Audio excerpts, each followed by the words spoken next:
The Ministry of Agriculture, Water and Land Reform has notified farmers and the public about the sporadic presence of African Migratory Red Locusts in certain parts of the Zambezi Region's Riverfield areas and Ohangwena Region. As of the latest report, dated February 29, 2024, these locusts have been spotted and reported in the Zambezi Region, particularly at Lake Zambezi and Old Mosokotwane, where they are causing damage to maize crops. The locusts are observed to be in both hopper and flying stages. So far, approximately 10 hectares of crops have been destroyed. To give us an update and share more on the matter is the spokesperson of the Ministry of Agriculture, Water and Land Reform, Jonah Musheko. So good evening and welcome to the Daily Roundup. Yes, good evening to you and thank you for having me. Tell us, what is the current update on the sporadic presence of African Migratory Red Locusts, and perhaps you can provide more information on the extent of the damage caused so far? Well, thank you. The current update is that there are presence of in the Zambezi region and also some part of Ohangwena, and it's still regarded as sporadic, as not much reports are coming in yet. In the Zambezi region, we have at least 10 hectares that was reportedly damaged. In Ohangwena, also 7 to 5 hectares that is currently under monitoring and also spraying.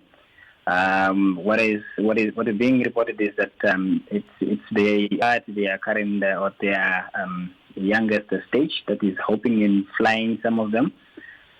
So that is basically what is happening, and what we have done is that based on the reports we have gotten from farmers, we already started with mobilizing resources as well as human resources so that we can dispatch teams to these two specific regions. For Ohangwena, for instance, we have already dispatched a team there, as well as a team getting ready for the Zambezi region. They should be already dispatched to the region. How are farmers able to tell that their crops are being affected by these locusts, and what should they do if they do suspect an infestation? Well, it's quite very easy, because the nature of locust attack on crops is actual that is destroying of the crops. So they would see if it's maize, they would be totally destroyed, as in eaten up. We have noticed, and they also learned, I think, a few years when we had the similar situation, that they would also attack some bushes nearby. So it's actual total destruction of crops. And what we expect farmers to do is that we expect them to report any type of suspicious pests around their fields. And this can only happen if farmers will help us with a continuous scouting of their fields, mango fields or maize fields, or crop fields to be general, so that they can detect this pest on time. The earlier the better, so that we can be able to dispatch teams to different sites and be able to come through with spraying and control, so we can mitigate further spreading. Because the nature of locust is that they may start hopping this week, and then in 2 weeks' time, they will start flying. And that is a stage where they become very challenging to control, because they don't stay in one place, unless we have to also introduce another mechanism of tackling them during at night, like what we were doing some years back. Mm-hmm. But it's always best that farmers keep us updated and report all these possible locust infestation in their fields at their nearest agriculture development offices.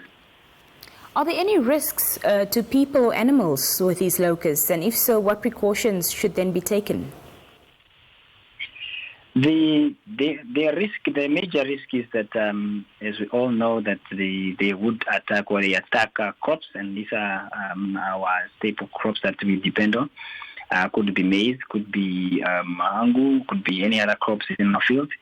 And the risk is that this will obviously affect our harvest later on. We are already in the middle of limited or low rainfall, so we cannot afford to have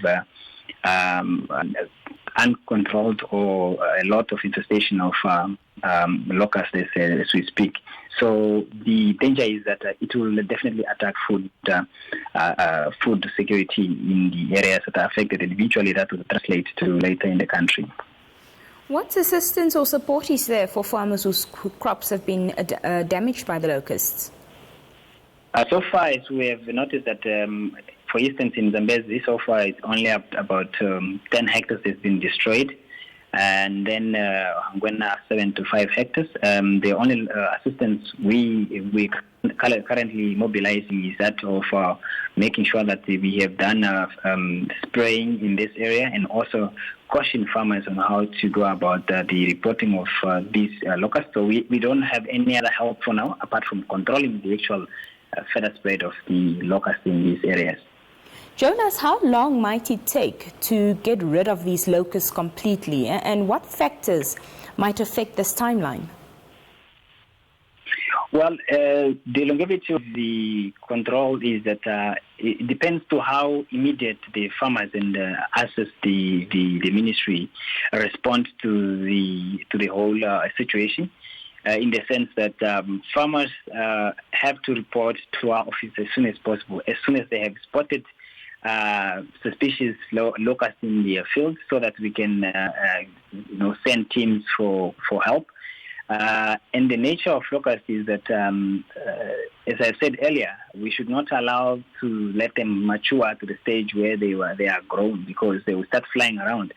And as I have also indicated that based on the previous experience we have, they can fly longer distances in a day. So we wouldn't want them to get to that stage. So it's very best that we attend to this situation, as we are doing now as a ministry, to make sure that we dispatch teams, and we also create enough awareness and reminders to farmers that this is how and what we're supposed to do this time, which is to report and make sure that we alert the authority on time.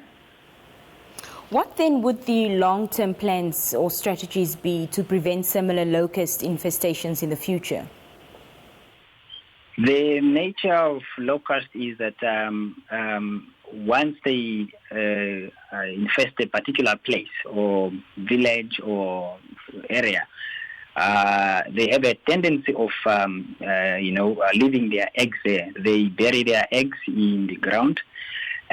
You may control and kill those that are flying that particular time, but by after a couple of years, should that area receive enough moisture or rainfall that give life to these eggs, they may hatch, and that is exactly what we are suspecting that it has happened now. That this infestation or this locusts that we are seeing now are emerging from the eggs that we have that were left behind by the previous infestation a couple of years ago. So the long term is just for us, the ministry, to be prepared as we are now. To make sure that we always, during this time, the rainy season, we have got equipment ready, spraying pesticides ready, and also ready to caution farmers that they should be on alert and scouting their field, so they can be able to report any suspicious insect or pest that is attacking their field. Not just locusts; it could be any other pest. Sometimes it could be even worms. So we expect farmers to always be on alert and keep us informed on time, so we can act as well on time. How can the farmers keep updated on this situation, and also how do they receive necessary assistance or information from the ministry? Well, we shall continue throughout all these weeks to keep the farmers on various platforms, such as radio stations. I think like today we have been preaching this message and also alerting farmers on their reports on the awareness like this to be by NBC, which we have seen. So farmers who could continue to listen to radio, does not matter what the station is between, we will definitely be able to there are some young on social media, we're updating them on our social media pages, and where we get some with officials in different regions, so they can be up to date where they are are seeing and experiencing such infestation. Jonah Masheko, I lost you a bit there at the end. I think the network is interfering, but thank you so much for your time this evening. Thank you for joining us. All right, thank you for having me. That was Mr. Jonah Masheko. On the last question I asked about farmers staying up to date and how they can receive necessary assistance or information from the ministry concerning this locust infestation. What I did catch there is that he said they will be updating their social media pages and also the ministry's website. If you're able to access those for yourself or relative that you know could be affected in these areas, please do get that information from their social media pages. We'll be right back after the short break. Stay with us.